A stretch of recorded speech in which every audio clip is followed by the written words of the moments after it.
With the Butt Kicker Gamer 2, what you see and what you hear is what you feel. Butt Kicker. The future is feeling.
After over 10 years of league racing, we've reached the final competitive event in the Precision Racing League for the moment. But it is not yet time for mourning or for nostalgia, as there's still one more PRL champion to crown. After 8 rounds of road course and oval racing, Jake Vasconcelos and Dave Menino are separated by only 9 points, and the championship now comes down to the fastest track of the season.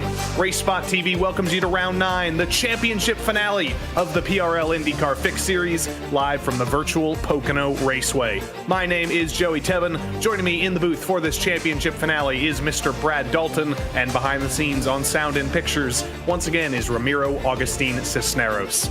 Brad, it's a bittersweet day for the PRL, but it all comes down to this. For the first time all season, a super speedway race, 2.5 miles here at Pocono. Yeah, good morning, good afternoon, good evening, everybody. It is indeed Pocono, the 3-corner track that is so unique in that setup and that run, and it produces some of the best racing that I can think of, honestly, in any series that comes here, because it's just so much fun. But then again, when you look at the schedule, at the way it's ran, I mean, it's been just such a great season top to bottom, starting out with Spa, going through, I mean, Mid-Ohio Sports Car Course, Coda was on here. We just went to Sebring last week, but it all rounds out at Pocono, a track that is just flat out, be careful, good luck, and I think it's going to be fun. It's been half and half, essentially. 5 road courses and 4 ovals this season. Previously, longest oval we ran was at Kansas in round 2. That's 1.5 miles, but 2.5 miles at Pocono. Totally different racing style, and a totally different racing style than we've seen anywhere all season. In the championship, as I mentioned, 9 points only separate your championship leader, Jake Vasconcelos, who won 1 race earlier this season at Gateway, and Dave Menino, who's the only driver in the field to win 2 races. He won the opening round at Spa and at Circuit of the Americas just a couple of weeks ago. Brett Punkari, technically, mathematically in championship contention. If Vasconcelos and Menino both crash out early and Brett wins or finishes second, he could win the championship, but that is highly, highly unlikely. We'll keep that in mind, though. Same story with Ken Miller, who's technically mathematically eligible, needs a lot of luck. James O'Brien, not eligible for the championship, but he wants to end things on a high. An oval specialist, he's one of the favorites tonight. Willie Brennan, Daniel Kranivus, Nathan Ray, Joshua Chinsky, and Richard Swindells, they'd all love to finish in the top 10 in their final PRL IndyCar season. Steve Baker is actually in 11th, right underneath Swindells, though, and he was fast in practice, so there could be movement at the bottom of the top 10. In the teams championship as well, those 2 drivers on top, they're from 2 separate SRT teams. SRT Orange, who Jake Vasconcelos drives for, they're on a little bit of the back foot. It's going to be an SRT Green versus Team Hype championship battle. SRT Team Green with Dave Menino and Joshua Chinsky, their lead 2. Team Hype with James O'Brien and Brandon Walter, separated by only 14 points, Brad. That's going to be another exciting championship to watch tonight.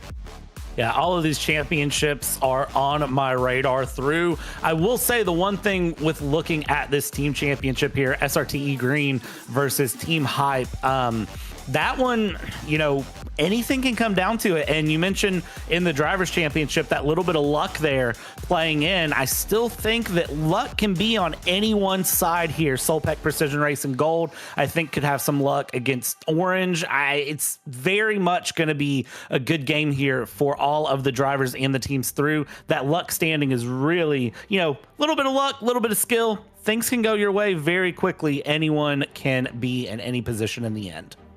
And for one final time, Logitech G wheels and pedals are equipped with True Force feedback to help you feel the road and own the race. Use code PRECISION5 at checkout on logitechg.com for 5% off your purchase. Owned and operated by passionate sim racers, Advanced Sim Racing designs and builds the sturdiest and most durable aluminum profile racing simulation cockpits available in the market today. All PRL members also get a 5% discount on ASR products using the PRECISION5 coupon code. Racebox offers mid and high-end button boxes for sim racing enthusiasts, from the casual gamer up to the most meticulous sim racing driver. Competitively priced and carefully handcrafted, their button boxes are an enjoyable addition to any sim racing setup. Visit raceboxsimracing.com and also get a 5% discount, also using the PRECISION5 coupon code. The Butt Kicker products add incredible immersion and realism to every game. Feel every nuance and truly put yourself in the driver's seat with The Butt Kicker. Moradness is a performance lifestyle brand motivated by motorsport, founded by professional race car driver Daniel Morad. For more information, visit moradness.com. Mr. Hedge iRacing Photography. Capture your finest, proudest, or simply worst moments from your hobby in up to 8K resolution. A great addition to any sim room. And finally, get ready to learn to be fast with Advanced Motorsports. Follow them on their socials to become a better driver. And now we find out who's the best driver for the moment. About 2 minutes left in qualifying. Closed qualifying, so all drivers on track on their own in this session, so no help of the draft whatsoever. It's a fairly nice 70-degree day in mid-May here in Pocono. 96-degree track temp. Drivers are going to be pretty happy with that. And nobody, for the moment, is going to be happier than championship leader Jake Vasconcelos. Only half the drivers have gone out so far, but Jake has taken the point so far.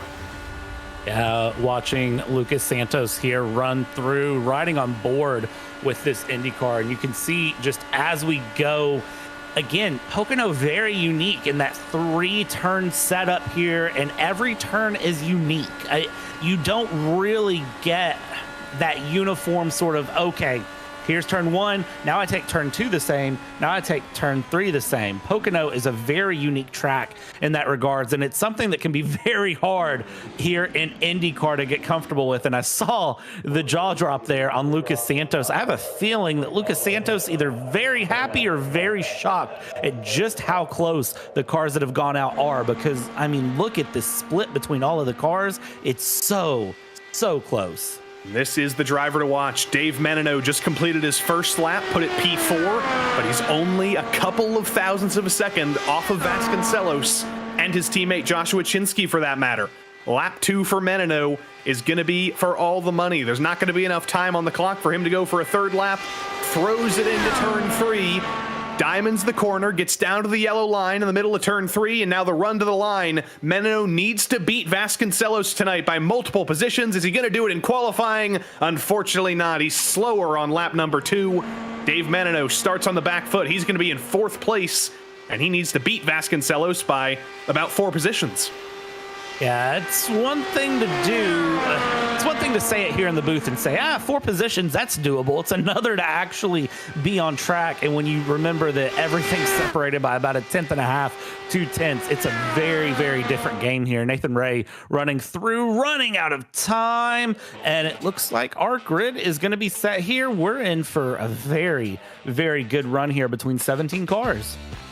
And in a somewhat shocking turn of events, this is actually Jake Vasconcelos' first pole of the season. He did win a race on an oval earlier, but he's never started on pole. He'll do it for the first time on the day where it really matters. His teammate Joshua Chinsky, he's been very fast in the ovals this season. He starts on the outside by the narrowest of margins. Steve Baker, who finally won his first race in an IndyCar at Iowa just a couple of weeks ago, he starts 3rd. And Dave Menino, championship 2nd, needs to make up some ground early. Ken Miller, a winner this season at Mid-Ohio, starts 5th, and Kyle Strykars, finishes the SRT green threesome on the right side of the grid. Adam McDonald will start P7 alongside Mark Kalin, who returns to the car for the championship finale. Patrick Cowgill in P9, the statsman for one final ride, and Lucas Santos rounds out the top 10. Nathan Ray, another Precision Racing driver, starts 11th, and Richard Swindells of Canada, it's one final ride in the PRL for Atomic Racing. Mitchell Ian Green, the Rust Racing representative, in unlucky 13th, and Brett Punkari, driver with tons of oval experience, tons of oval speed. Look for him to move up from 14th on the grid. Speaking of oval experience and oval speed, James O'Brien, one of the most experienced and winningest drivers in the PRL, did not set a qualifying lap. He'll start 15th. Former Supreme Court Justice Willie Brennan and Brandon Walter round out the 17-car grid for one final ride in the PRL IndyCar Fixed Series. I don't know about you, Brad, but I can already feel the tension rising up. Championship finales are always very, very tense, but this one especially, gonna crown the final champion in the Precision Racing League for the moment, and both Jake and Dave want this equally, I think. Yeah, it's going to be really, really interesting to watch between Dave and Jake. I think those are the two that I'm really going to be having to keep my eyes on here. It's weird to think that this is the final PRL for now.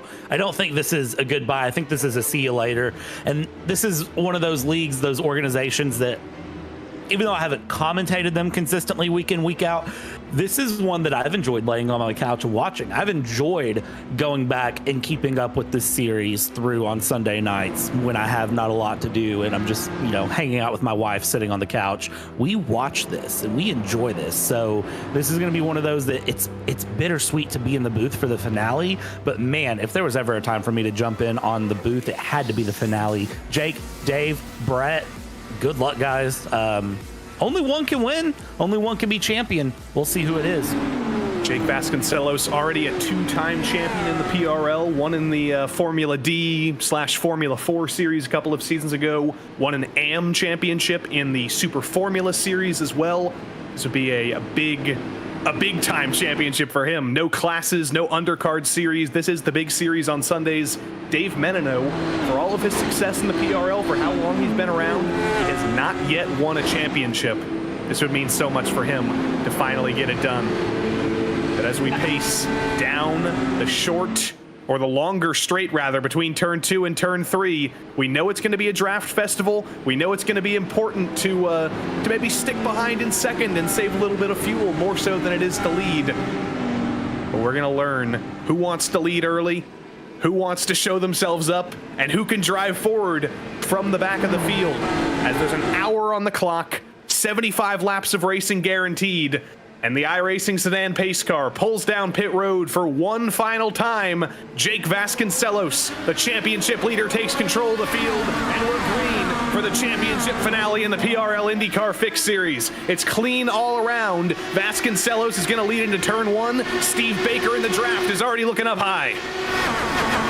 As we come through this 14-degree turn 1, the highest banking here at Pocono, coming out through. Now we go through, and everyone just trying to keep things together 2x2 a bit as we look up into the front. Jake Vasconcelos and Joshua Chinsky and Steve Barker there. We go through turn 2 now, inspired from Indianapolis, and we're going to keep things pretty well mixed up side by side up near the front. We're looking to see who can get that run, and it is indeed going to be Joshua Chinsky, I believe, that has that run there. We get back in, back single file, look at this draft as they go. This is going to be a very, very exciting hour. I hope everybody has their popcorn and something to drink, because I have a feeling it's going to stay like this for a while. There's already a cone in the middle of the track. We'll ignore that. We will not ignore that Joshua Chinsky takes the lead from his teammate. Vasconcelos takes lap 1. Chinsky may take lap 2, or maybe not, as Vasconcelos already has a run coming into the tunnel turn in turn 2. Vasconcelos steals the lead back from his teammate. Yeah, Vasconcelos is going to be a big challenge all the way through. Vasconcelos, I have a feeling, is going to play that long game of give and take back and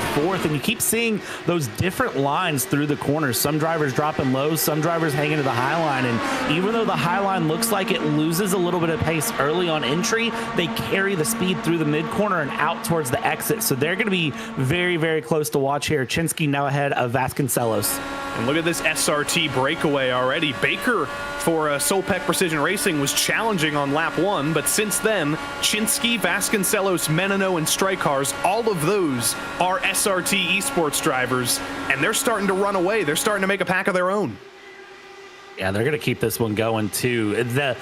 The thing that's really interesting for me when you look at the way Vasconcelos and Chinsky are swapping this lead position back and forth, they're not really creating problems for each other, and they're still trying to build the gap, these front four, to all of the cars, the rest of the pack behind. They're doing a very, very good job of not battling to lose time and just battling in the way they know it's going to be fast. One goes high, one stays low. You know they're communicating this out.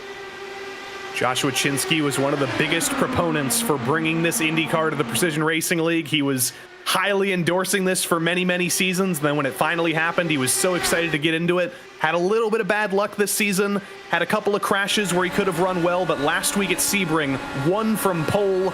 And this could be a big final day for him as we ride on board with Brett Pancari, who's also had a phenomenal drive forward. Remember, he started as the last driver who set a qualifying lap in 14th. Brett Pancari's up 8 spots from the start of this race.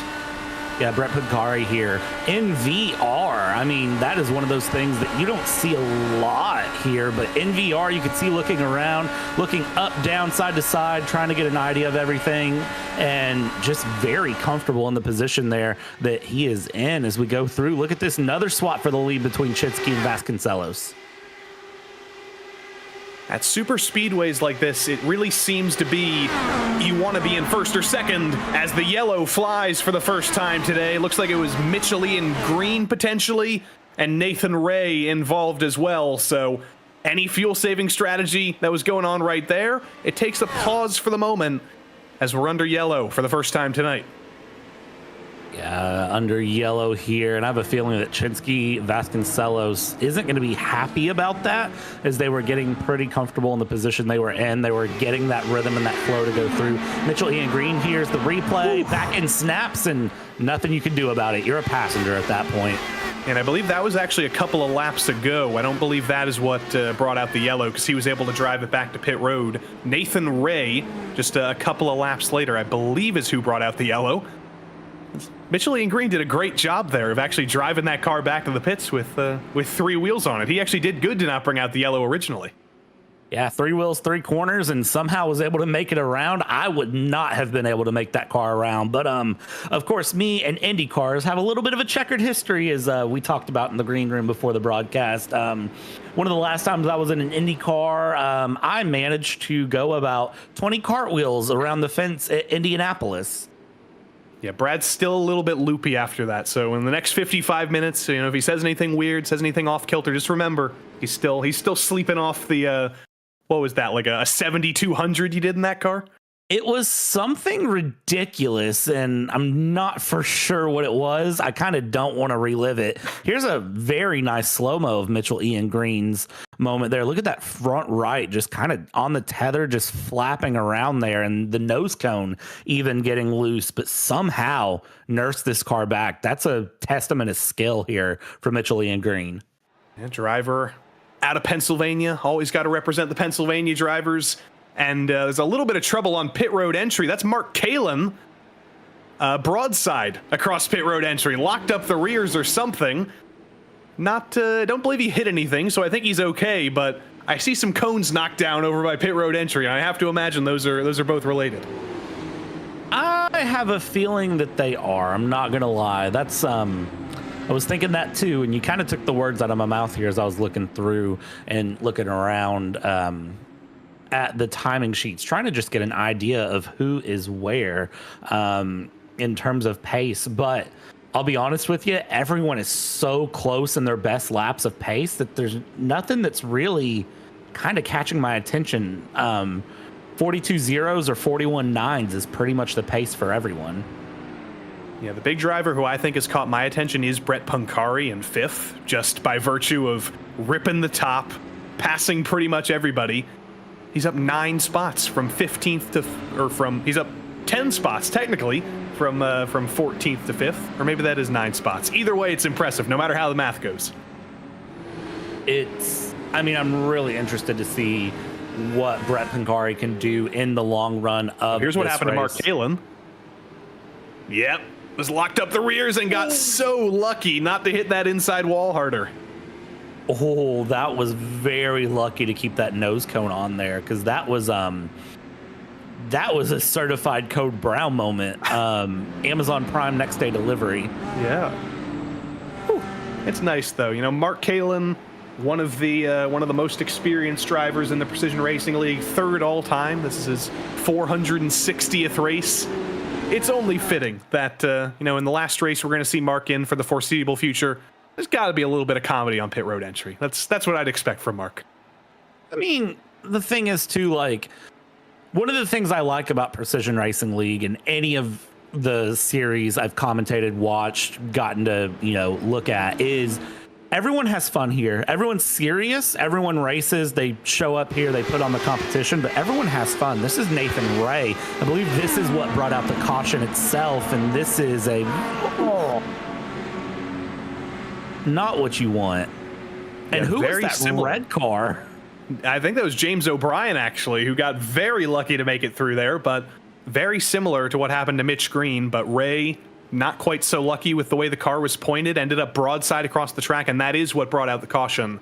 So those are 2 retirements with Mitch Green and Nathan Ray, both of which, or one of which, did bring out the caution. But the caution is about to end here.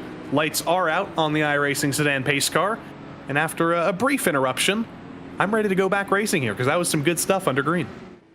Yeah, seeing the side-by-side switch between Chisky and Vasconcelos, I think that is going to keep going. I think Benino is going to try to get involved as well, and so is Strizark, if possible. It's going to be one of those that if you can keep the rhythm at Pocono, you can do just fine, but the instant that something throws you off the rhythm, it's very, very hard to catch back up. One more shot of Mitch Green. Just, it's so unfortunate to think about what he was feeling inside that car. You know, you clip the apron like that, you get a huge drift like that on. This is not a stock car where you can save a slide like that. You are going into the wall, and you're just a passenger at that point. But here we go. iRacing sedan pace car pulls down pit road for the second time today. It'll be a single file restart this time, and it'll be a Joshua Chinsky-led restart this time, as the SRT green number 18 takes us back to green. And as we come back to green here, Chinsky will hold on. Look at the run down low there. Look at that, running each other all the way down. It was hard for me to tell who that was. I believe one of them was the number 5 of Adam McDonald, just absolutely pushing down Pancari up into 4th place off of turn 1. And look at this, we might take it 3 wide for the race lead as they come down towards Pocono's turn 2. Pancari getting very, very aggressive.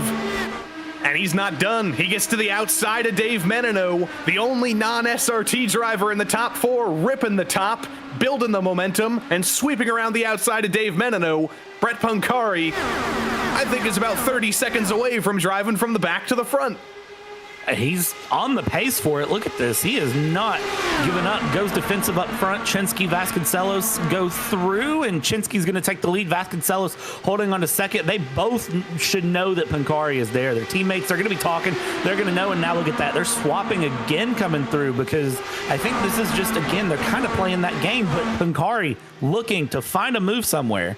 And nobody has been able to break up this dynamic twosome up at the head of the field, but Pancari looking for clean air, looking up high, and Vasconcelos says, nope, I'm going up there too. I am blocking off your run.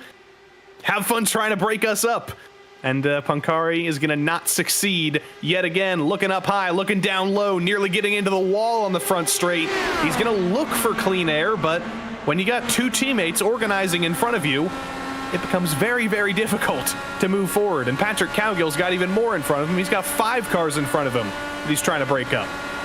You know, one of the interesting things, and I just thought of this as we've been watching this Chinsky Vasconcelos back and forth, I kind of thought that they were just doing that just to not slow each other down. But if you think about it, that's 2 teammates that are playing absolute perfect defense at this point against the fastest driver on the track, Brett Pancari. And they couldn't be choreographing this any better than they are. One goes low, one goes high. And then if you're Pancari, I mean, you're just in dirty air either way you go. What do you do in this situation? There's nothing you can do. You're just stuck and you're holding onto the car. We already heard earlier on that dirty air can be a problem for these cars as they run through. It can make you wash up really hard, but in the situation they're in, that Pancari is in, Vasconcelos and Chinsky aren't slowing each other up at all. This is great strategy if that's what they're doing.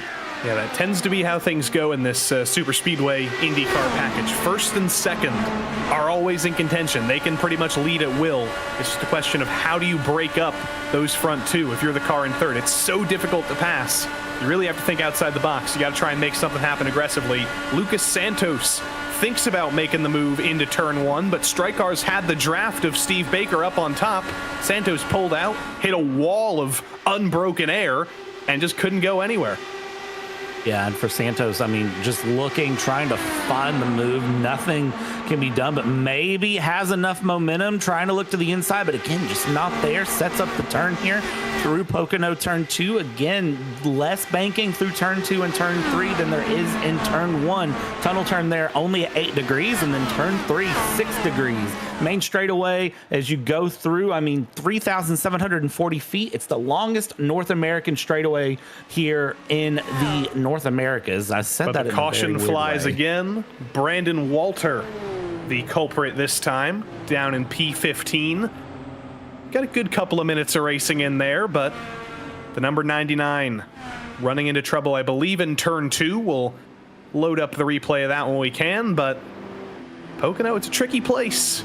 Even when you're riding solo at the back of the field like Brandon Walter was. Let's see what happened to him. Again, clip the apron. Just a little too low on the apron, and I thought kept it out of the wall. I thought really I think he saved did. it. Yeah, I think he did save it. So a lucky escape for Brandon Walter. Did bring out the yellow, but appears to have not hit anything.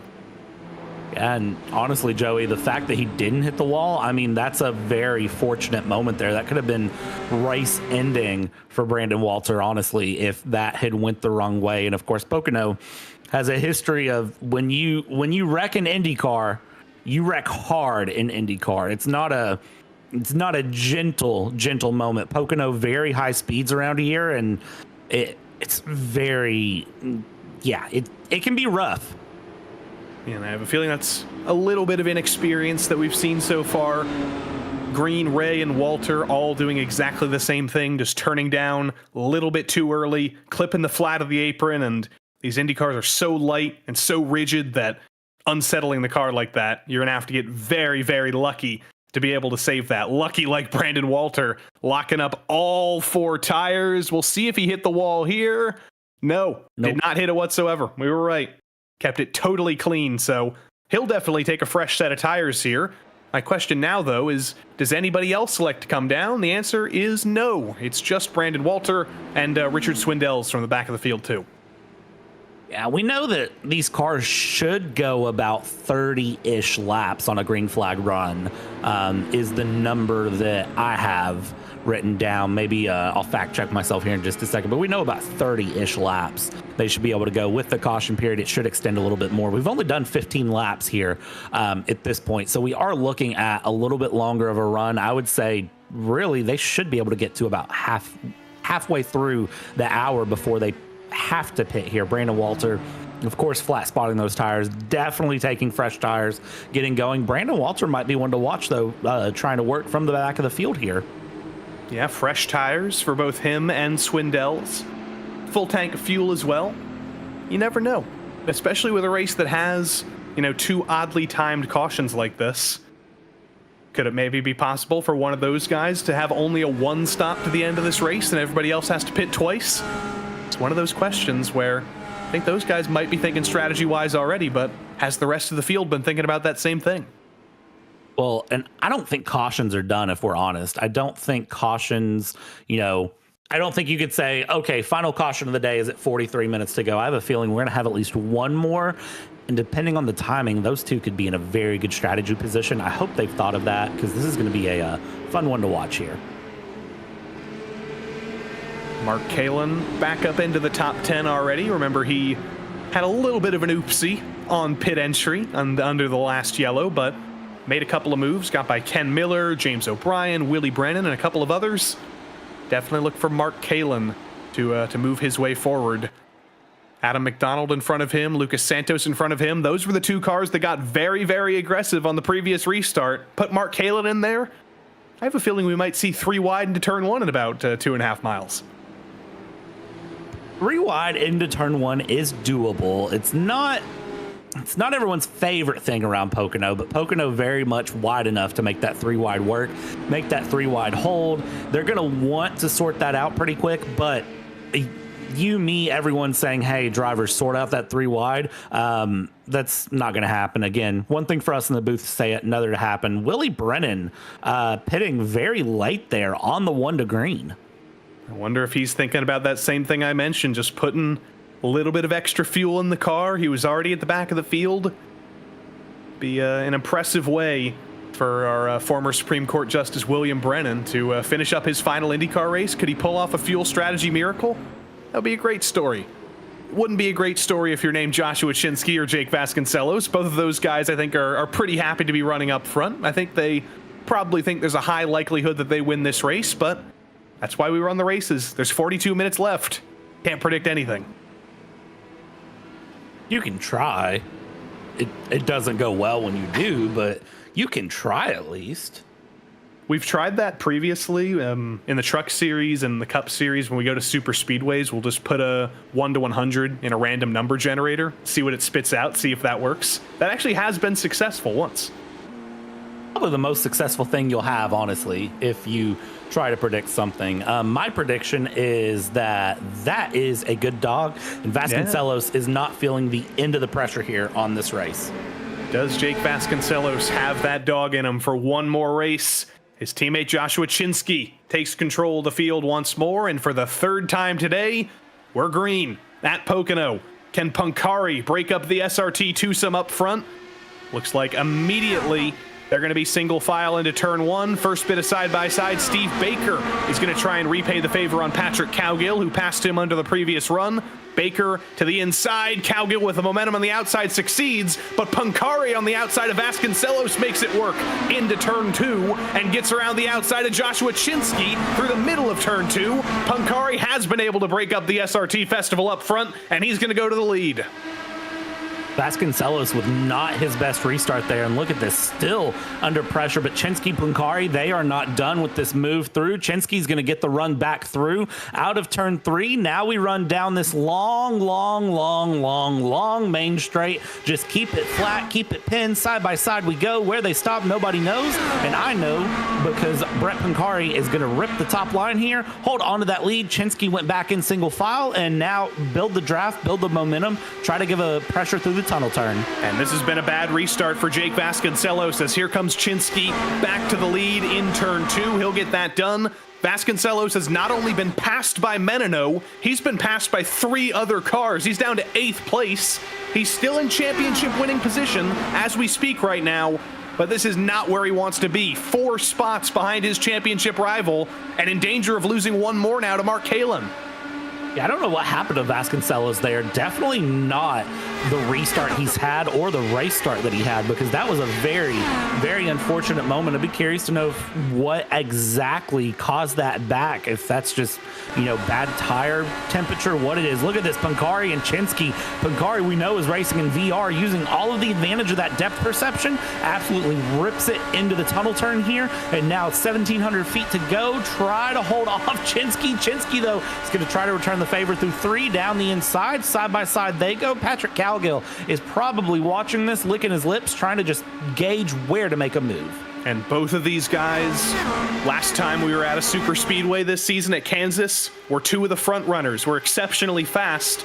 The races both came undone with early crashes, though, and ended up handing that over to Indica Scarlett and Jordan Kurnow, who ended up battling for that win. Can Chinsky and Punkari keep it together this time? Or are they still a little bit jittery? Is that what Patrick Cowgill's thinking about right now? Can he just survive and let those two maybe get into each other? I think Patrick Cowgill, if I was Patrick Cowgill, I would be just sticking behind one of the two. I'd pick somebody, I'd stick behind, hold the draft a little bit, save a little bit of fuel. You know, if you're behind close enough, you don't have to be 100% throttle. You can just hold off, but half a second back, you're starting to risk losing touch there with them as Santos and Menino behind are starting to go side by side. Patrick Cowgill's starting to feel like a cork in the bottle for some of the cars behind. Patrick Cowgill, a 7-time winner in the PRL. All 7 of those have been in NASCAR machinery. He would love to make it happen in an IndyCar on the last time of trying for now. But it's been so difficult to break up those front two unless it's on a restart like Brett Pancari did. Cowgill's got to run this time. Does he use it? Does he peek to the inside of Pancari? No, he essentially elects to ride up high, stay in the draft. I think Patrick Cowgill's definitely thinking fuel. Dave Menino, 5th in line right now. He's got to be thinking fuel as well. Yeah, I'm watching Menino here, holding high 6 gears, going to hold the line, downshift into 5th.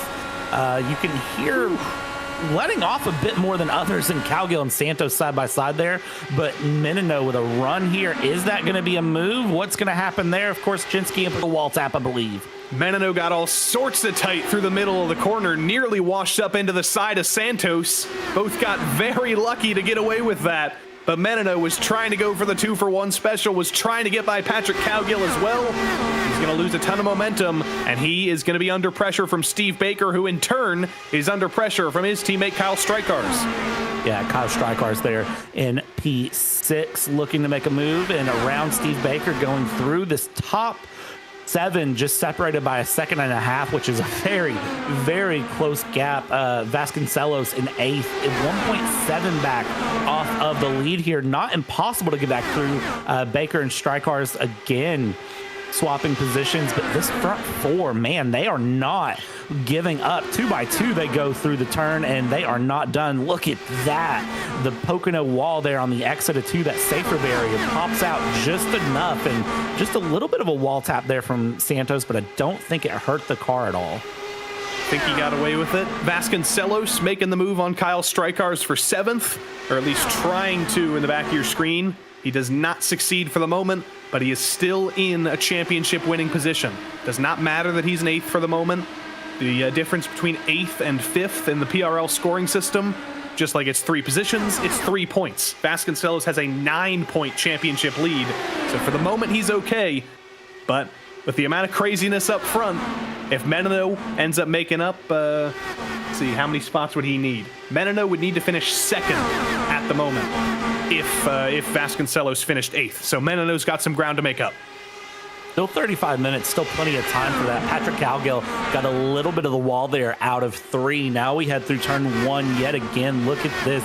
Vasconcelos, Strykars still trying to make the move here as it sticks. Vasconcelos down low, Kyle Strykars up high, and yet again, Vasconcelos, I don't know what has happened to that car, but it feels like he's added about 100 pounds worth of weight to it because he is just dropping through the field and not able to make any momentum forward. He's still stuck in that P8.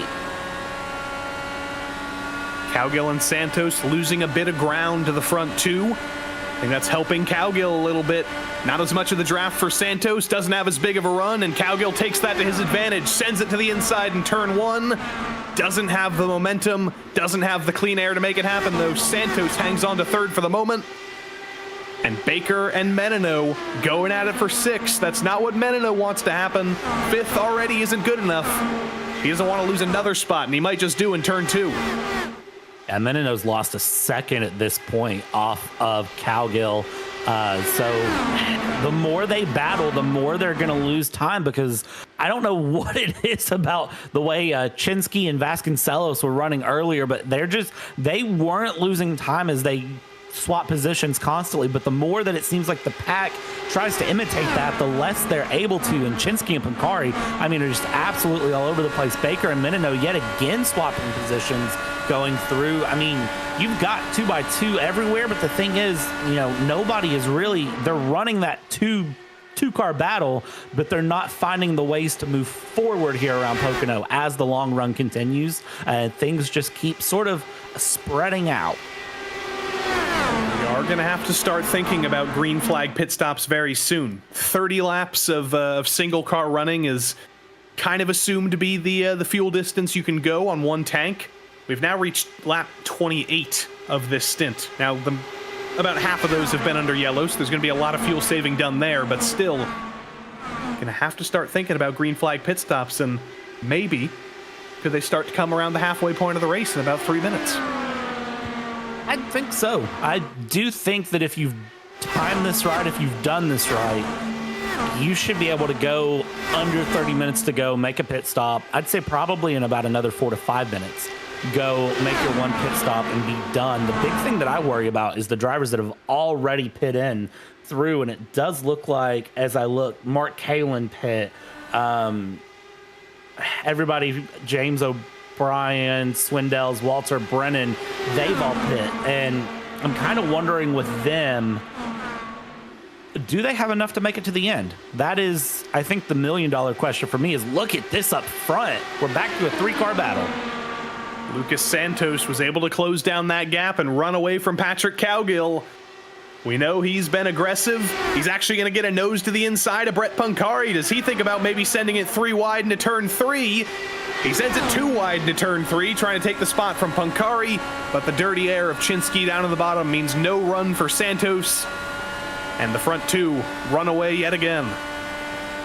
As we watch those front 2 take off one more time, Pancari, Chinsky swapping positions again. And look at that, Pancari going up to the high line, committing to it, passing low, staying high. I think trying to kind of get Chinsky off the rhythm if possible. That's a big task, though, getting Chinsky off of a rhythm, out of a flow here as we head towards the tunnel turn, down the inside and back up. Look at that. Chinsky just says, nope, thank you very much. I would like this position, and now is going to defend the bottom through. And Pancari, though, with that run on the high line, will have the long straight here to try to get a pass done, and it looks like plenty of momentum to do so. Santos looking around there in third, deciding if he wanted to follow Chinsky or Pancari. Pancari will hang on to the lead into turn 1. Steve Baker sends it to the inside of Patrick Cowgill in turn 1, and he's actually going to be able to clear Cowgill. He's got the momentum, and Steve Baker, winner from 2 weeks ago at Iowa, is back up into the top 5. Is it going to be short-lived as Cowgill sends it back to the bottom? No, it's not. Baker's got the run on the outside. Yeah, Baker with a good run there. And I will say that it's one thing to pass here, it's another thing to hold it. And we're seeing that time and time again with the leaders there. You know, you can get the pass done through turn 1, but then you're going to see somebody beat you right through turn 2. Patrick Cowgill here, we hop on board with. And you can see just how long this straight is. Patrick Cowgill able to take one hand off the wheel, hold the car straight, and just be nice and comfortable. And now look at him. He's going to muscle this car through this 14-degree turn 1, hold on to it, run low, and then let it ride wide there all the way to the wall, and now just keep it flat and keep it flat and keep it flat. A little bit of a lift, a downshift into turn 2, but you're going to keep going as much as you can. Santos into the wall again with a little wall tap. Into the wall, but up into P2. He is using every inch this track has to offer and was able to build up a run to get around the outside of Brett Pancari. And now, with only one car in front of him, Mr. Joshua Chinsky, Lucas Santos, for the first time this season, is going to challenge for the lead.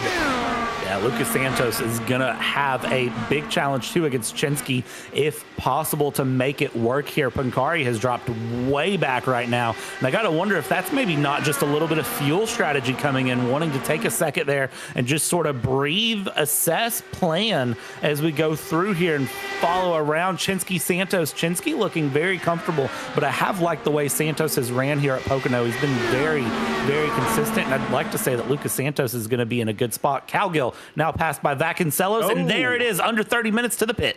Green flag pit stops, kind of unexpected, and everybody is trying to follow each other in. No contact at the back of the field, looked very dicey, but Chinsky, Santos, Menino, Vasconcelos, Cowgill, Strykars, and Miller, almost exactly half the field, are now down pit road together, and it's going to become a race of the crews. Santos gets into his box clean. A little bit of a lockup from Chinsky, but he's clean too.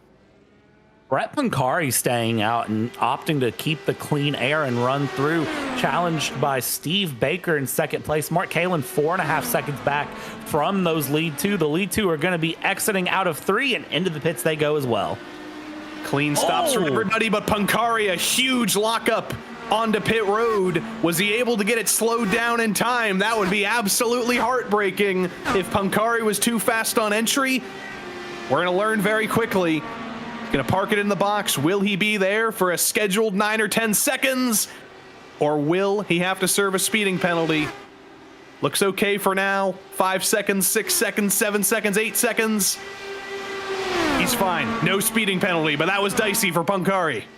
That was so dicey for Pancari, and we'll see here as Pancari comes out, where does Pancari blend into traffic in terms of where Pancari is with the leaders there, Chinsky, Baker, where Santos, where is that going to blend through? It's going to be, I don't know. I don't know if it's going to be a good position, a bad position, and then, of course, having to get that car back up to speed, get back in the rhythm. Pancari there showing in 7th behind Chinsky, so Pancari is going to be in 2nd once pit stop cycle, assuming those who have already pit don't have to pit again. Very close on pit exit, but the momentum for Chinsky kept him ahead. Still, 2nd place for Pancari. That's almost exactly where he wants to be, and he's not going to be in 2nd for long, as he'll take what is going to be the overall lead in the very near future.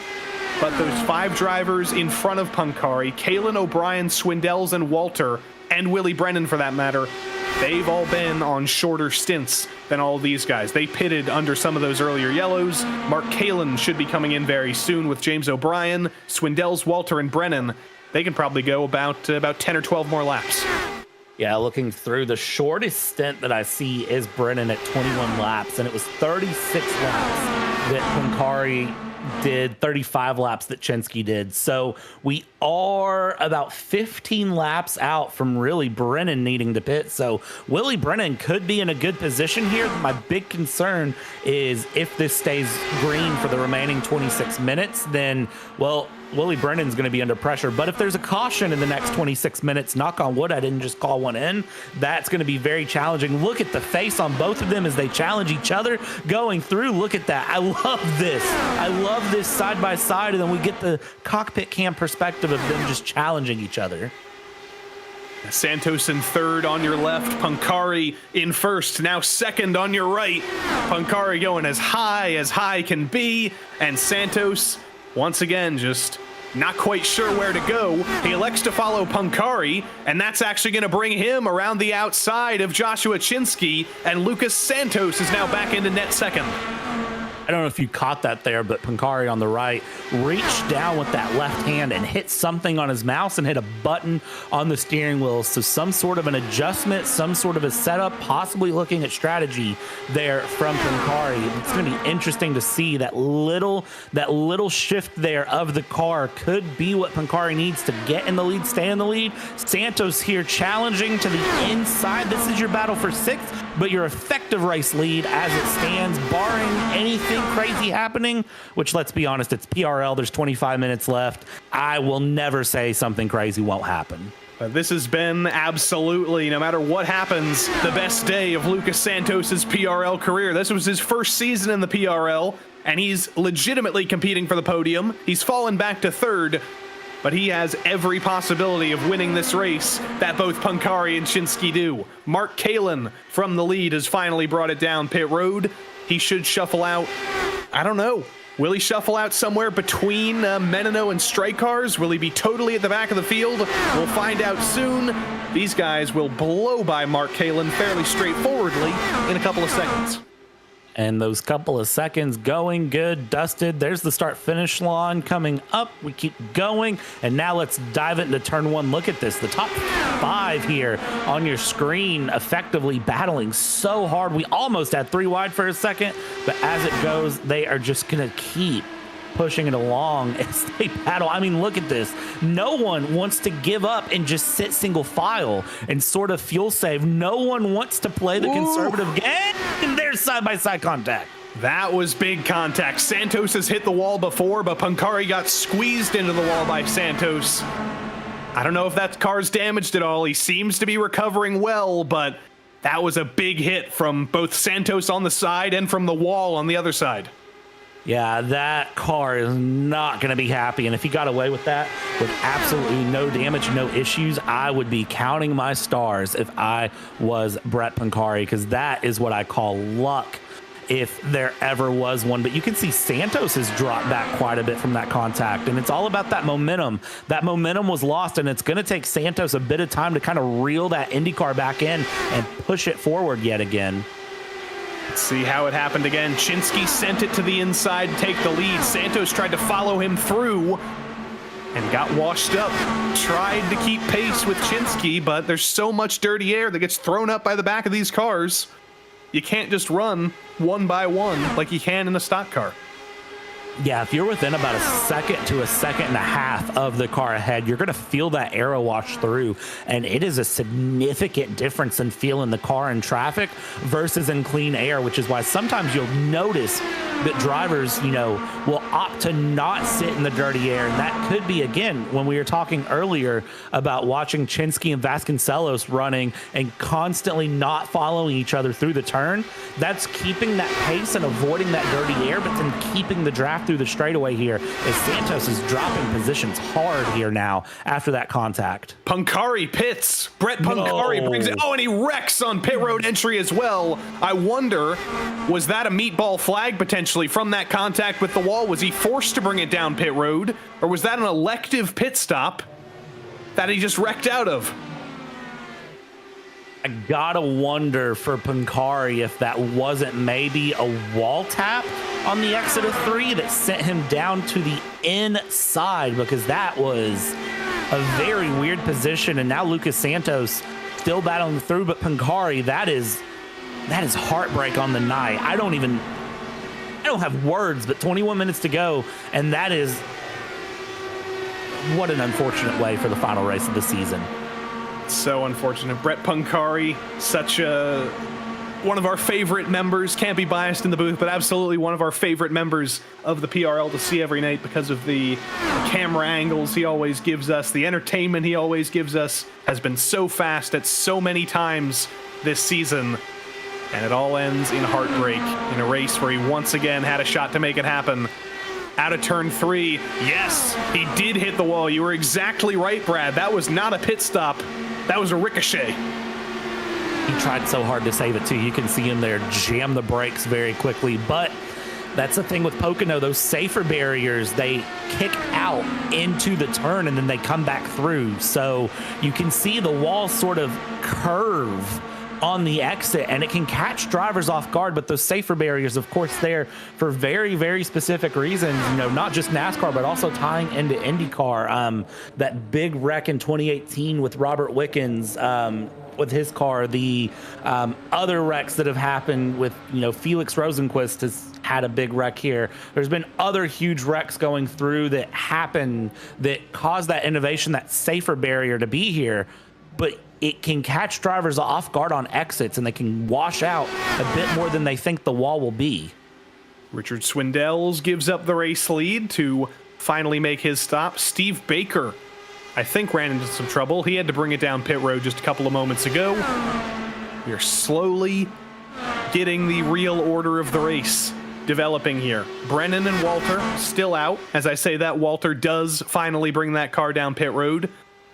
After this stop, I think Walter is going to be good to the end. I'm sure Swindells is going to be good to the end. Willie Brennan will probably be good to the end too. Will Chinsky, Santos, and Menino, and all of those guys on the strategy where they didn't come down under those yellows, are they going to be good to the end on fuel? I don't think so. And there goes Patrick Cowgill. Same thing that Brett Pancari did out of turn 3. Impacts the outside wall, bounces into the inside wall, and Patrick Cowgill's out as well. Goodness. So at this point, 20 minutes to go, that's just driver error, really, is what that comes down to. I mean, I don't know how else to phrase that, unfortunately, but that is just, I think, a little bit of driver fatigue, driver error. You don't really get any relaxing moments here at Pocono, especially when you're racing as hard as these drivers are. Goodness me. Riding on board with Cowgill here, just a little bit tight, a little bit high, and nothing he could do. Kablamo. And the rest of the field, very, very lucky there that he bounced back into the pit road entry wall and didn't bounce back out on track where it would have brought out a yellow. Yeah, that car looked like it could have came all the way back onto the racing line too. So then you would have had the situation of, would someone hit them there? Lucas Santos, David Menino, they are going side by side very hard, and you can see Santos trying to stay just enough out of the dirty air through the corner to try to just hold on and keep this moving. And now look at this, you carry the momentum, you avoid driving in the dirty air, the car ahead through turn 3, now down the main straight, get back in line, get the draft going through, and more cars into the pits here. Black flag for Adam McDonald. The heartbreak is just coming in waves here. So many drivers who'd been having good days are just getting their stuff kicked in here. But now we have the real order of the race, essentially. Joshua Chinsky is your leader. He's in the lead to the tune of about 3 seconds, though, and he has no drafting helps whatsoever. He's going to be burning fuel like nobody else. Dave Menino, 3 seconds behind him, also going to be burning fuel, unless he can switch back with Santos. Vasconcelos and Strykars in 4th and 5th. These guys, if anything, might be in the best position, because they can at least help each other out and save a little bit of fuel as we get a slightly more artistic view of the demise of Patrick Cowgill. It's unfortunate for him. Look at the bodywork come flying off of Patrick Cowgill's car. So unfortunate to see there. Adam McDonald serving his black flag, 48 seconds in the pits, down multiple laps here. I think for Joshua Chinsky, you just want this thing to run green to the end. I'm trying to do mental math in my head, which on a Sunday night is probably a bad decision for me, but I'm trying to do mental math. And I think for Chinsky might be in a good position here to make it through. But can he make it to the end is my question, because I'm gonna try and do some mental math in my head as well. You do 2 laps around here in 90 seconds, and there's how many 90 seconds is there in 17 minutes? I can't do math either, but either way, these stints are going to be longer than 30 laps for drivers like Chinsky, Menino, Santos, Vasconcelos, and Strykars. If we go green to the end, can you go longer than 30 laps in clean air? That's going to be the question for all these guys. They can't, because if you do the math, we have about 22 laps to go by the numbers here, and they're on 17 laps on the stint. So 39 lap stint, definitely not possible. Really, if you look at it, then if this thing stays green to the end, James O'Brien would have fuel to make it to the end, I believe. Yeah, he'd be close. I think the first driver who would really be guaranteed to make it to the end would be Richard Swindells, who's about 42 seconds off the lead right now. I really hope we go green to the end of this race, because this is going to be a very interesting strategy, a strategic game to the end of this race. Look who is in 3rd place right now. Vasconcelos has gotten past Santos. Santos here still looking to put pressure, though, keep the battle going. And that gap to the lead, it's down to 2.7 seconds between Chinsky and Menino. So it's starting to close a little bit. Not a lot, but every couple of tenths you can get a lap is going to pay off. And I was worried about Jake Vasconcelos with Menino up front, and Vasconcelos having essentially lost the draft of the lead group after that pit stop cycle. I kind of thought he might be in a little bit of trouble, but he's done a great job of recovering, of surviving some of these incidents that drivers like Pancari and Cowgill and Baker weren't able to do. He's driven up to 3rd. He's only 3 points behind Dave Menino right now. Even if Menino wins the race, Vasconcelos is still in a championship winning position right now. Something that just really caught my eye, too, watching Santos. Santos is downshifting into 4th through turn 3. I don't think the rest of the field is doing that. So Lucas Santos, it seems like just having a slightly different handle on the car here compared to the rest of the field, and having to drop that extra gear, it could explain kind of the back and forth that Santos has had through, because it seems like turn 1 Santos is really strong, and now Santos getting passed by Strykars here and going through. We'll see how these two continue to battle, because Vasconcelos is just taken off here. have a feeling that Santos is still struggling a little bit, but not struggling on the outside in turn 3. Strykar's got a little tight on the inside of him and couldn't make that work. And look who's coming up behind these two guys, James O'Brien and Mark Kalin.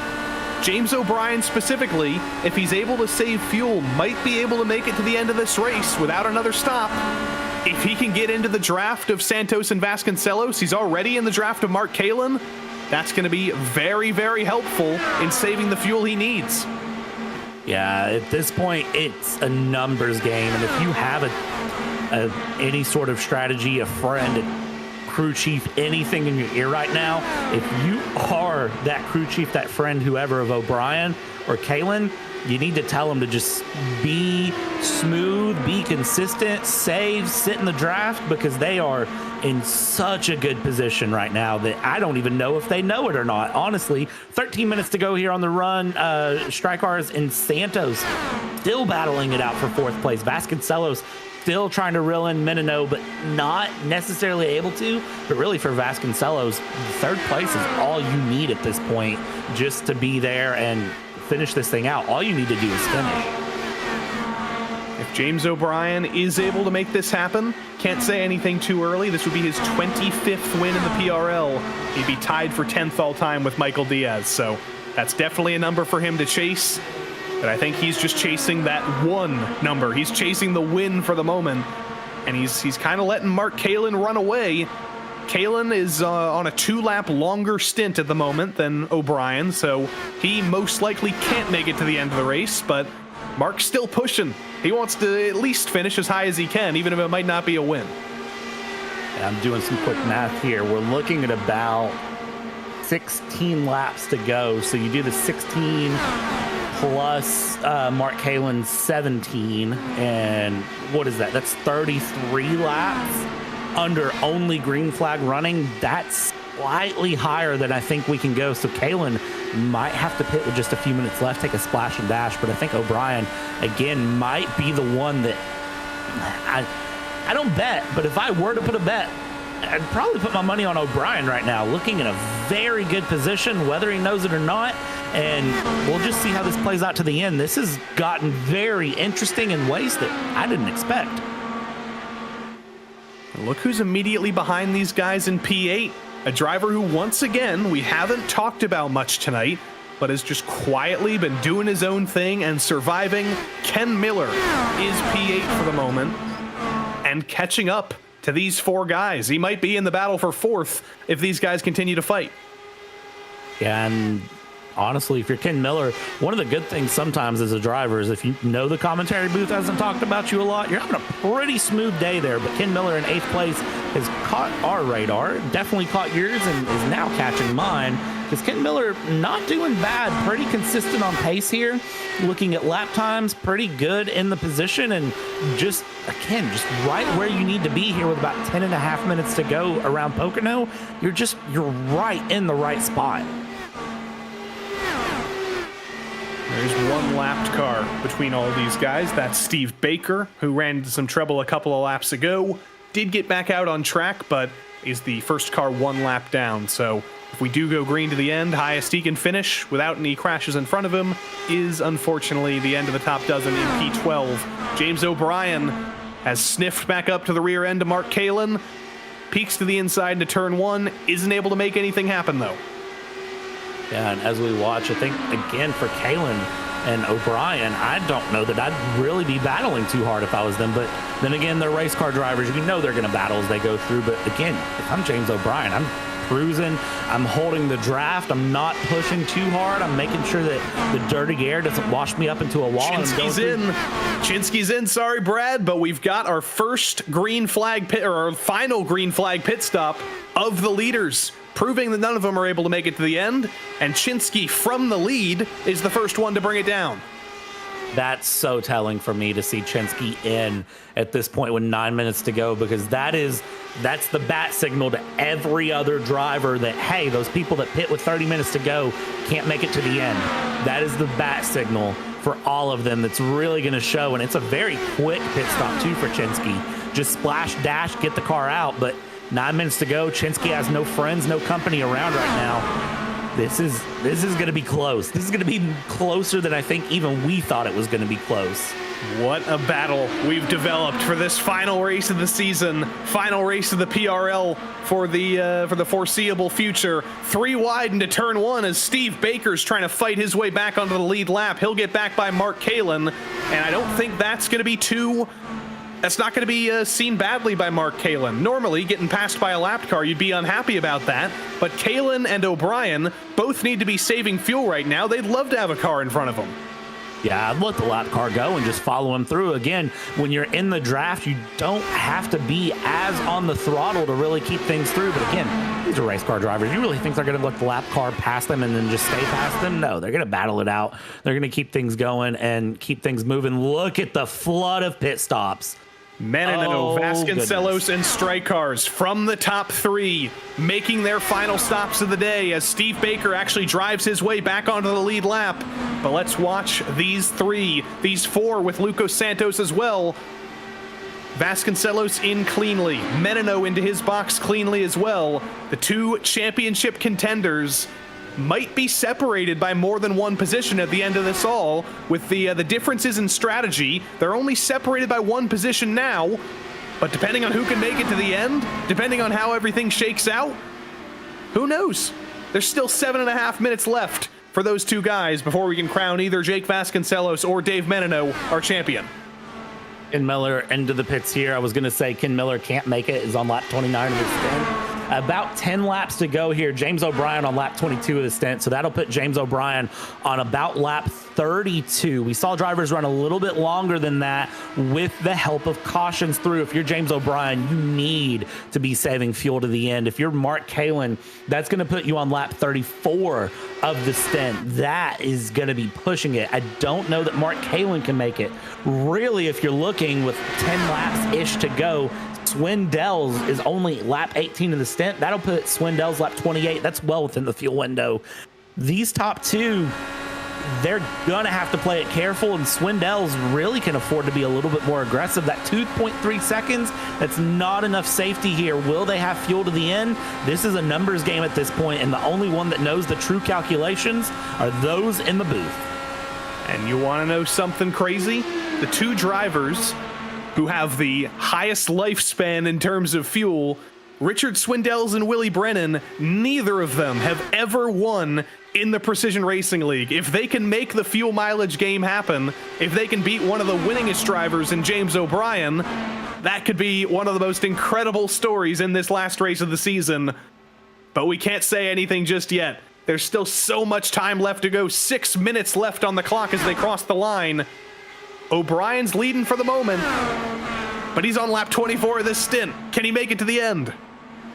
8 laps to go here at this point as they stand. 6 minutes, 8 laps on the math. Again, if I'm doing my 10 p.m. on a Sunday math correctly, somebody in chat can correct me if I'm wrong. I think you're right. We go through, I think I'm right too. So I hope I'm right. Let's put it like that, because if I am right, that tells me that this is going to be down to the wire. James O'Brien still pushing that car through, still out in the lead when I would be drafting behind the car last place. No! Mark Kalin.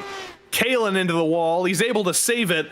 Unlike Cowgill and Punkari, wasn't quite as aggressive of a hit, but this is great news for Richard Swindells and for Willie Brennan. They're going to have the chance to save a little bit more fuel behind Mark Kalin. They've got the draft of him, and if James O'Brien runs out of fuel, it's going to be in the hands of either Brennan or Swindells. This is going to be down to the wire, and I am enjoying this because here's the thing as they battle. Here's the replay on board with Kalin. Kalin, you can see, didn't drop into 5th gear or 4th gear like we've seen other drivers in the car, just understeering out as it goes. Mark Kalin losing more positions now, down into 4th place, now back up into 3rd because Brennan and Swindell have put the hammer down. They know that this race is tight. Within 4.5 minutes to go, they are going to go ahead and try to push this through. James O'Brien with a 2.6 second lead. Richard Swindell's a road course specialist. A little bit of a road course move there on Mark Kalin. Pulls the switchback through turn 3 and blows by the driver of the number 62. That was only about a 1.5 second gap between O'Brien and Brennan a couple of laps ago, but with the fighting, with Kalin falling out of the lead battle, that gap has only extended And that gives O'Brien a little bit more wiggle room to potentially save a little bit more fuel. Yeah, and here's the thing. You save that little bit more fuel. You get that little bit of wiggle room. Almost just under 4 minutes to go. I don't know why that was so hard to say, but just under 4 minutes to go as they go through. For James O'Brien, 2.9 seconds. You're in a very good spot. I would honestly almost be unopposed to letting Steve Baker by and just riding in the draft for the last few minutes. You're going to save just tenths of a lap of fuel, but you never know. Tenths of a lap could be all you need. But honestly, the way he's driving at this point, I don't think James O'Brien is worried about fuel. I think that strategy call, the pit stop timings have played out perfectly for James O'Brien. He's still electing to go for the switchback with Steve Baker, though. So does that mean he actually has more than enough fuel in the tank? If he's willing to lead this race at all, is James O'Brien even safer than we thought? James O'Brien will be at 32 laps when the checkered flag comes out. 3 minutes to go officially on the clock. That'll put us at 4 to go here. Down on the bottom screen, that is your battle for 6th. That is going to be Chinsky and Mininoa that are battling there. And those two are going to keep that battle going because, well, why not keep a good battle going, honestly? Mininoa, of course, battling for second place in the point standings. Looks pretty comfortable there. Up on top. O'Brien's in. James O'Brien is in from the lead. He cannot make it to the end. No. Now the question is, can Willie Brennan make it? Can Richard Swindells make it? Can Brandon Walter make it? Or was that pass from Dave Menino on Joshua Chinsky the pass for the lead? That is insane. Mark Kalin into the pits here. So Mark Kalin cannot make it either, which Mark Kalin a lap longer running through. Brennan, only 22 laps into the stint, has pit 4 times. I'd like to note 22 laps into the stint. So Brennan should be very comfortable with fuel. Swindells here 3 laps longer through, looking at about 27 laps.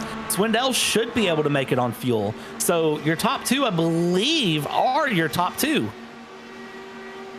Could we be about to have one of the great underdog stories in PRL history with Willie Brennan going for his first win on an economy run? Or will the 2 drivers who thought they were going to be battling for the lead, Chinsky and Menino, actually take it away? Brandon Walter immediately ahead of them. They might still be in the fight for 3rd, but they really need to hope that Brennan and Swindells run out of fuel if they want to win this race.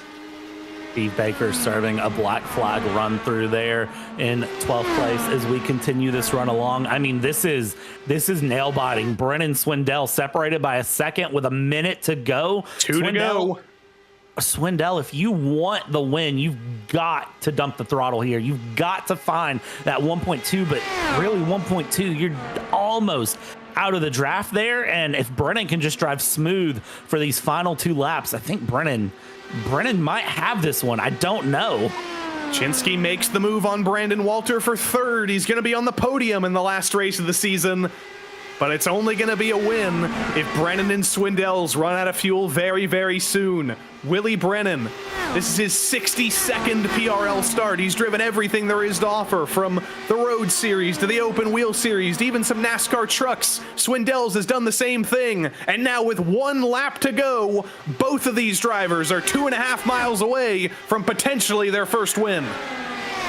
2.5 miles, 1 lap to go, and at this point I think it's their race to lose as they go through. Vasconcelos down into 7th here. That top 3 pretty well set except for 3rd place here as we go through. We're coming through and around, final lap going. Man, what a run for Willie Brennan. I don't know what else to say for the Hyperion Racing driver other than mega strategy, 4 pit stops on the night, but it doesn't matter.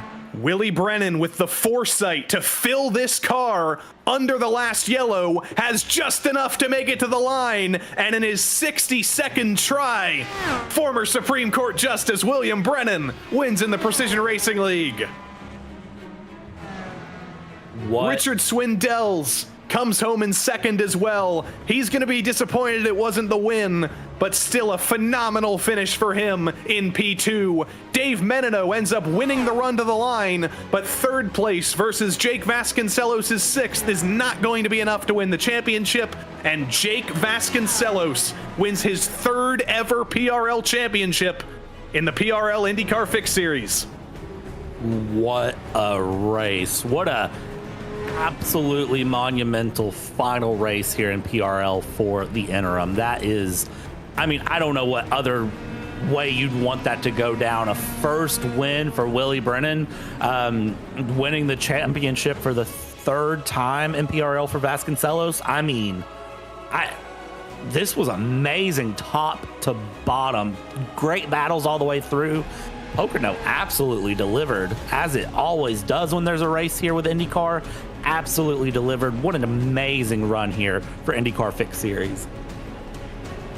The two teammates who'd gone at it all season long. Vasconcelos, slightly more consistency, ends up on top, but the donuts on the front stretch. Hopefully everybody's involved. All the cars that were still running, get everybody burning it down there. Willie Brennan in that ever-present Hyperion livery was probably starting to get a little bit sick of seeing his teammates win. He had Timothy Larson win this season, and Kerr and Heiberger, Alex Caruso. About half of his team had won races this season. He had not, and now he can add himself to that list of Hyperion Racing winners in the PRL. And this is just great to see. So much smoke, so many drivers with so much experience in the PRL. Get a little bit of crashing in there as well. It's an unfortunate send-off, but it's an exciting send-off all the same. I think if you were going to have a series to send this thing off, I think ending it IndyCar at Pocono, picture perfect, honestly. Just a great way, and again, seeing all the drivers run through and just, you know, celebrate, enjoy. It's kind of akin to what you see at the end of an endurance series run. You know, the Daytona 24 had some big donuts in every split all the way through, and it's just sort of celebrating what PRL is, what this fixed series has been, and just overall, you know, I hope that PRL comes back very, very soon.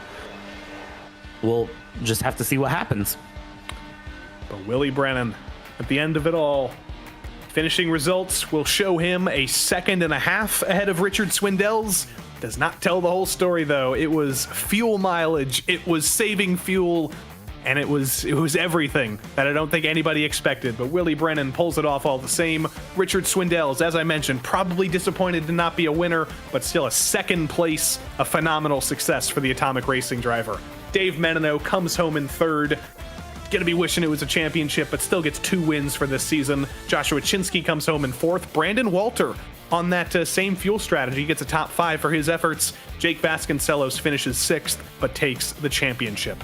Kyle Strykar's in 7th. James O'Brien, not quite enough fuel to make it in 8th. Lucas Santos and Ken Miller round out the final top 10 of the season. Mark Kalin was the first driver 1 lap down. Adam McDonald and Steve Baker both ran into slight bits of trouble. And then the final used car lot of cars with heavy damage. Patrick Cowgill and Brett Punkari met the same fate in turn 3. Nathan Ray and Mitchell-Ian Green met the same fate in turn 2. But we have some very excited and very happy drivers to talk to. And first and foremost, it's Mr. Willie Brennan. 62nd race in the PRL, and you got your first win on a fuel mileage run. How good does that feel? You know, I got so lucky, and everything just went to plan, man. I don't know. I'm still shaking. Those last 2 laps, man, I just don't wreck. You had so many of your teammates win races this season with Heiberger and Caruso and Larson, the guys in sports cars. How good does it feel to be joining your team and representing that Hyperion Racing blue? Oh, it feels great. It feels great. There are so many good fellers on this team, and you know, I've learned some stuff, and yeah, it just feels good to finally get one and to be the last one. I can't believe it. Well, Willie, congrats. We're all happy for you in victory lane for the first time, and hopefully it's not too long before we see you again. Yeah, definitely. I love PRL. I've been here for about 4 years, and man, yeah, sad to see it go, but you know what, something might come out of it, and really excited to see it. And thanks for you broadcasters just the whole time. It's been great. You guys have been great. Always a pleasure. Former Supreme Court Justice William Brennan, now race winner. But we do have second place here as well. Mr. Richard Swindell's came home just shy, and he's with Brad Dalton. Yeah, and as we pull in second place, Richard Swindell's a 2.5 there. I don't feel tells the whole story. It was a very, very strategy-driven run here. Kind of talk me through your race here at Pocono. Well, it was my first time ever racing at Pocono, so and I'm not really good on ovals because I only do it on IndyCars. So my strategy really was just to try and stay in there, and it looked like after the first pit stop, I only need one more to go, so I held out until the last lap I could. Saved a little bit of fuel on the last stint, and I thought I was going to get the win, to be honest with you, but I got a little loose exiting turn 3, and Willie took advantage, and he was gone. He didn't have to save fuel. He was a couple of laps later pitting to me, so. But I'm stoked, man. That's final PRL race, and I think this is my first podium ever in definitely IndyCar and anything where the pros are, so I'm happy as heck. It was amazing to watch through. And, Richard, kind of talk to me about your season as a whole. Again, as you said, final one here in PRL for the time being until an unknown future date. Kind of, how was this season for you as a whole, top to bottom? It was awesome. I loved every minute of it. To be honest with you, I missed the first week because I didn't even know PRL was running IndyCars. So I saw a couple of buddies, Nicholas Collender and the Rust Racing guys were running it, so I hopped in for week 2, which was a disaster. I had a couple of crash outs, and things got better, and for the most part the guys were respectful. There was a lot of good clean racing. We had some top drivers, we had some slower guys like me, and it was a good mix and a lot of fun. And Richard, kind of looking at everything as a whole, looking at what could be in the future, what could be going, what has this season, this experience kind of taught you in terms of, anything with IndyCar or racing and iRacing? Kind of sum up your experience in sort of, just a couple of sentences. I love IndyCar. I think it's my favorite car to race on the circuit. I'm an open wheel guy. That's my favorite. PRL has been a blessing, and I've enjoyed it the last several years, and looking forward to the future. We'll find some racing somewhere, and hopefully they come back soon. Well, Richard, it was awesome to watch you run that car through, plan the strategy, and end up in P2. Congratulations, and we'll let you go enjoy. Thank you. Awesome. And then I believe, Joey, you have third place, Dave Menino, with you there, and to talk about third. Indeed I do. Dave Menino coming home third today. Was a great run. Might have been a win if the fuel went slightly differently, but talk us through the whole season. Coming home second at the end of it all. Yeah, first of all, I want to say a big congrats to Jake. Anyone who's been in any officials has seen him. He's been putting in tons of hours, tons of practice, so he very much deserves this. But yeah, overall the race was pretty good. I finally figured out ovals in the last race. But yeah, just kind of try to find the clean air, try to run together as a group. Unfortunately, as you said, the fuel strategy didn't quite work out, but pretty pleased with the way we ran. The only driver to win 2 races this season. You got that to take away. Congrats on a high-quality season, both here and in the GTPs, and hopefully it's not too long before we see you again. Absolutely. Thanks, guys. Dave Menino, your first SRT driver, but the driver he mentioned who came home narrowly behind him, your champion of 2025 Season 1 in the PRL INDYCAR Fixed Series, is Mr. Jake Vasconcelos. Jake, hey, you hung on. How good does that feel?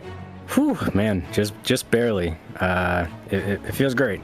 I really didn't think I would be fighting for the championship this season. But after the first race, I realized I could maybe keep up, and hard work, practice, and it paid off. So it feels good. It's your third championship in the PRL after that Formula D, Formula 4 championship in 2024, the Super Formula AM championship right after that. How does this rank compared to your other 2 championships? Oh man, it feels a little bit sweeter. The F4 is not quite as fast or hard to handle. The Super Formula, is amateur, so it's a little lesser feeling. This one takes the cake, I think. Power of the puppy was there with you. All season. Congrats on your third championship, Jake, and hopefully we'll see you before too long. Yes. Thank you guys. Guys do a great job at RaceSpot, and thanks to PRL for the league. Hopefully they come back, and of course thanks to SRT and Josh, Dave, Kyle. Lots of help that I've gotten from them, and it's come to fruition. It feels real good, and of course thanks to all my friends and family, and the wife for all the support and making sure all the math is mathing for my strategies, and of course I got to thank the puppy for all the luck and for just being such a good baby. Yeah. Good boy all season long. Congrats, Jake, and we'll see you soon. Thanks. Good night. Jake Vasconcelos, your champion of the season, but we've got time. Might as well talk to a couple more drivers before we say goodbye for good. Lucas Santos finished P9, had a spectacular day up front, and he'll be with Brad. Lucas Santos finished P9, but as many drivers in their finishing positions, I don't think it tells the full story here. Lucas, talk me through your race. You fought for the lead. You ran up, down, all the way around. I don't think P9 tells the story. Do you? No, I don't think so. I think that the Detachment 415 Chevy was honestly right to be up there with the battle for the lead. All the guys at Scoochie Moose Motorsports giving me all the confidence and all the lessons for especially oval racing. That's how the team started, and it just kind of culminated all to this. The race was like a mind game almost. There are some times where, I don't know if it was shown on the broadcast, I'm yet to watch it later tonight. But there were some moves where I'm like, oh, you know what? That's a learning point. And then we'll just do it the next lap. We'll do it the next lap. The entire time, and then culminating up to P9, which I think the car deserves more, but it was a good race no matter what. I think finishing here top 10 in the last round of the PRL is just, it's a culmination of everything, and I'm proud to be up here. I know there's more. Yeah, Lucas, it was awesome to watch all the way through, and I gotta ask, you tapped the wall once or twice on the exit of 3 and kind of had me holding my breath. We saw a couple of drivers absolutely lose it after a wall tap on 3. How'd you keep the car going in a straight line? Lots of testing, I want to say. Thanks for it to being a simulator on iRacing. The amount of times where you can just kind of push the edge a little bit, but know where that limit is. The way after noticing that I'm just going to be at the wall, just lift off the throttle, and then if I did hit the wall, was just like a 3-second evaluation of, okay, is the car straight? Okay, good. Am I able to turn? Okay, good. Did I lose speed? Maybe 1 mile an hour or so, but it was up. It was still there to keep up with the rest of the guys. Awesome. And Lucas, before we let you go, anyone you want to thank, anyone you want to shout out here, floor is yours. Yeah. All of this has been great thanks to my dad and my parents. It's been amazing for their support, for them watching all the way in Singapore. I was born here in Minnesota, but with my dad's job, they're now living in Singapore. So thank you so much for you guys' support for the past 4 to 5 years on me being on iRacing. Detachment 415 here at Minnesota, thank you guys for your support. Scoochie Moose Motorsports, everybody on the car, just the support's amazing. Thanks to you guys for having such a great show, and the PRL for giving this platform for us IndyCar lovers. So yeah, to everybody, thank you so much. Awesome. And Lucas, a big shout out to you as well for showing up, participating, and pushing through and entertaining us and everyone watching. So we'll let you go enjoy, and we'll catch up with you later, okay? Yeah, sounds good. Hopefully we'll be back in the number 4 Chevy. So yeah, have a good one, guys. Thank you. 2 more drivers. Grab a quick chat with Brandon Walter. Came home in the top 5. Best result of the season, if I'm not mistaken. Is it good to end it on a high? Feel good to end it on a high? Brandon, do you have a copy?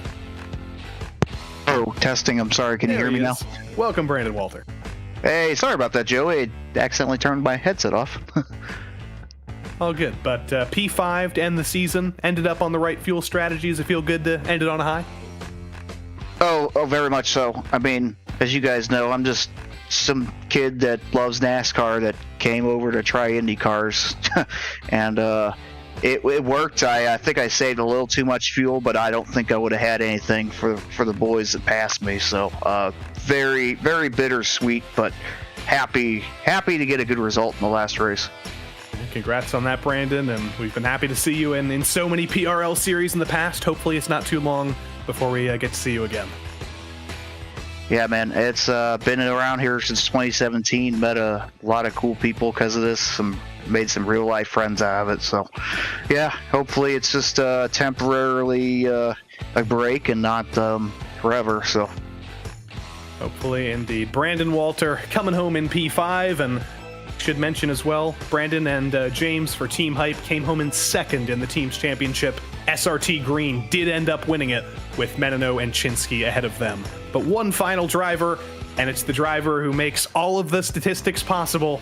Patrick, I know it didn't end the way you wanted, but talk us through, all these years of the PRL, all those statistics bouncing around in your mind. Is it a little bit bittersweet that it's coming to an end for the moment?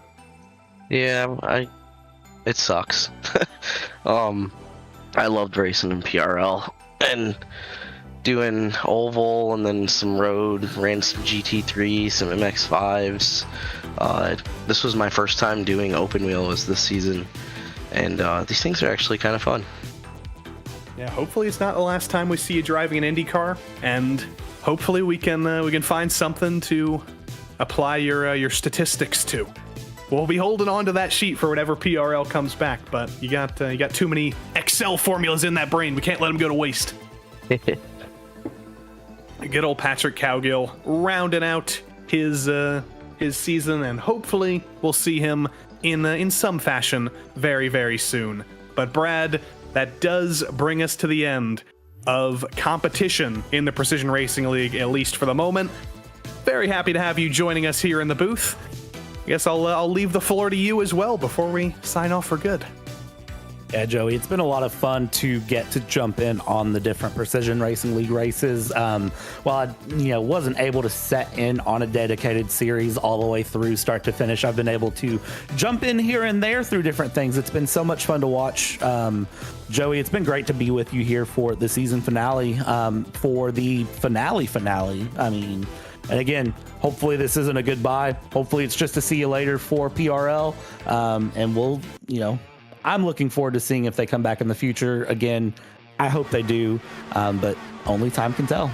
And it is my every intention to have some sort of send-off spectacular in the next couple of weeks, so keep your eyes peeled on PRL channels and in other places. I have every intention to have one final send-off for the Precision Racing League, but just in case that doesn't happen, it's been over 2,155 races and over a decade. It's unfortunately time to say goodbye, or au revoir for the moment, to the Precision Racing League. It's not a goodbye forever, but it is a goodbye for now to the insurmountable win total of Bradley Holly, to the shoeys of Ted Lowendick, and to Patrick Cowgill's nuclear-powered statistics sheet. We saw a Joshua Chin and a Joshua Chinsky that somehow weren't the same guy. We saw Sean Campbell be Sean Campbell, and I think we're still waiting for Richard Regan Jr. to finish thanking his sponsors. We'll never forget our friends John LaBaff, CM Pennington, and Martin Crisp, and we still don't know the answer to the question, where in the world is Kevin Sandiego? For Brad Dalton, Ramiro Agustin Cisneros, for Arjuna Kankapati, Hugo Luis, Joe Peak, Sean Ambrose, DJ Clark, Derek Watson, Ewan O'Leary, Reese Gardner, Justin Prince, Dustin Allis, Adam Lindgren, Terry Radford, Dylan Coyle, and dozens of others, I've been Joey Tebben. Thanks for watching the Precision Racing League. Until we see you next time, so long.